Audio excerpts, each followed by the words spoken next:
Pemirsa, viral di media sosial, aksi pemerasan joki penunjuk arah di kawasan wisata Puncak mematok tarif Rp800.000 lebih kepada wisatawan. Usai diamankan polisi, pelaku minta maaf kepada masyarakat dan wisatawan yang merasa dirugikan. Ikhlasnya.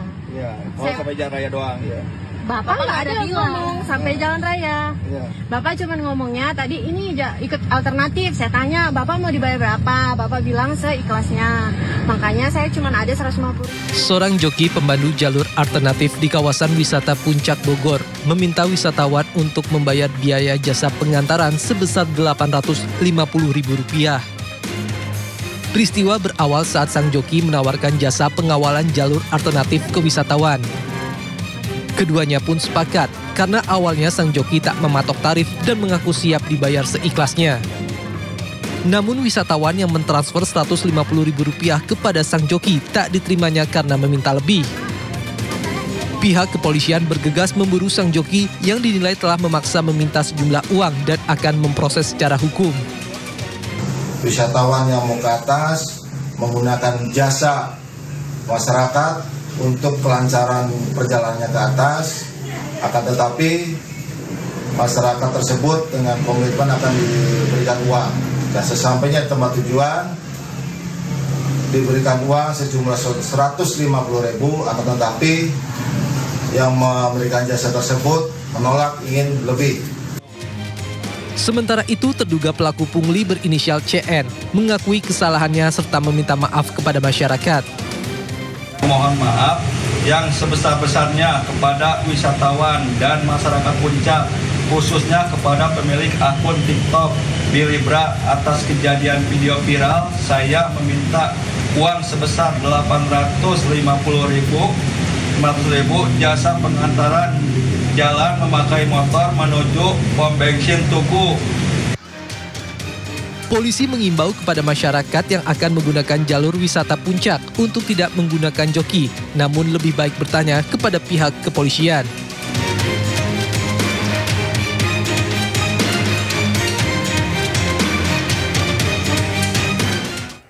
Pemirsa, 3 hari menjelang perayaan Natal, ratusan kendaraan terus memenuhi kantong parkir yang disiapkan oleh pihak PT ASDP Pelabuhan Merak, Banten.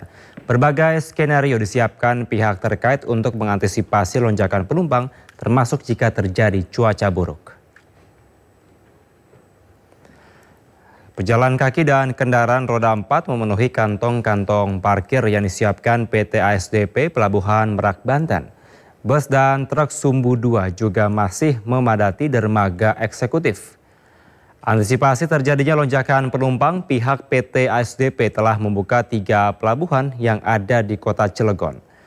Pelabuhan Merak melayani kendaraan roda 4 dan kendaraan Sumbu 2. Pelabuhan Ciwandan melayani kendaraan roda 2 dan Pelabuhan BBJ melayani kendaraan Sumbu 3 atau jenis truk dan bus.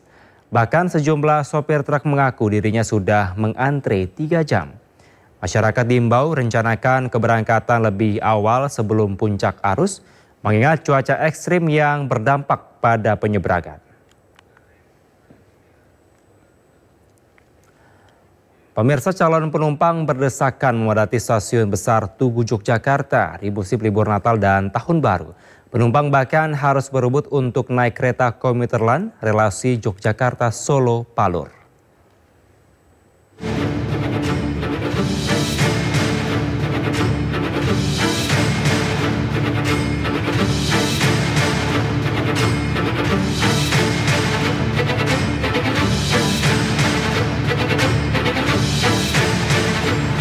Ratusan calon penumpang berlarian saat pintu stasiun besar Tugu Jogja dibuka. Penumpang harus berdesakan saat antre di pintu kedatangan untuk bisa naik komuter lain relasi Jogja-Solo Palur.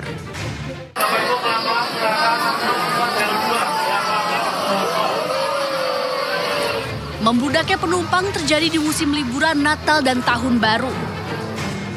Untuk mengantisipasi lonjakan penumpang, pihak KAI Komuter telah menambah perjalanan KRL Jogja-Solo Palur dari sebelumnya 24 perjalanan menjadi 30 perjalanan, dengan rata-rata penumpang mencapai 23.000 hingga 25.000 orang per hari. Diprediksi jumlah penumpang KRL akan mengalami puncaknya pada pekan ini dengan jumlah penumpang mencapai 25.000 hingga 30.000 orang per harinya. Selain kereta api jarak dekat atau KRL, kepadatan arus penumpang juga terjadi di kereta api jarak jauh. Ribuan penumpang mulai memadati stasiun Tugu Yogyakarta baik di arus kedatangan maupun keberangkatan. Angkutan Natal tahun baru ini yang tersedia 357.066 tiket, itu sudah termasuk kereta api tambahan selama 18 hari ini. Saat ini penumpang yang akan berangkat dari stasiun Yogyakarta itu tertinggi pada tanggal 29 Desember 2024. Diprediksi puncak arus keberangkatan dari stasiun Yogyakarta akan terjadi pada tanggal 29 Desember 2024 dengan jumlah 16.000 lebih penumpang. Sedangkan arus kedatangan mengalami puncaknya pada tanggal 24 Desember 2024 dengan jumlah 15.000 lebih penumpang.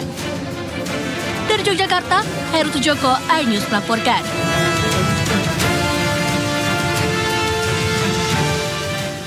Sejumlah stasiun, bandara, dan pelabuhan di berbagai daerah dipadati pemudik yang akan pulang kampung ke halaman mereka di masa libur Natal dan juga Tahun Baru. Jumlah penumpang meningkat sejak Jumat kemarin, seiring dimulainya masa libur sekolah.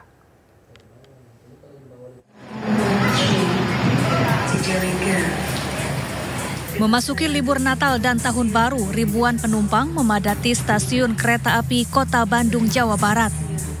Mayoritas penumpang hendak berangkat ke sejumlah daerah di Jawa Tengah dan Jawa Timur.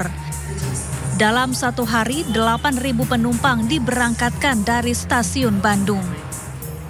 Sebagian penumpang mengaku memilih berangkat hari ini untuk menghindari kepadatan dan agar bisa lebih lama di kampung halaman.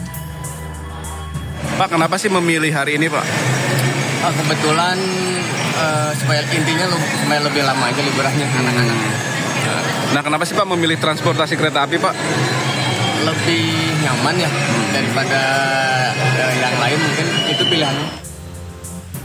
Para pemudik juga memadati Bandara Internasional Juanda, Sidoarjo, Jawa Timur.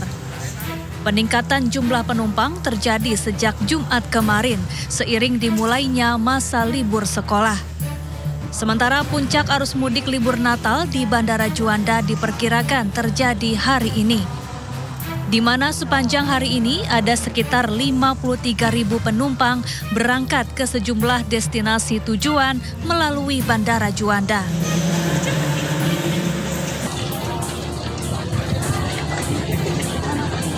Kedatangan pemudik jelang libur Natal dan Tahun Baru di Pelabuhan Simboro, Mamuju, Sulawesi Barat sudah mulai ramai sejak 2 hari terakhir. Rata-rata pemudik yang baru saja tiba ini merupakan warga Sulawesi yang selama ini bekerja di Pulau Kalimantan dan Jawa. Mereka memanfaatkan libur akhir tahun untuk pulang ke kampung halaman dan berkumpul bersama keluarga. Untuk memberi rasa aman kepada pemudik, petugas keamanan diterjunkan di Pelabuhan Simboro. Tim Liputan iNews melaporkan. Pemirsa, kami akan segera kembali, tetaplah di Sindo Malam.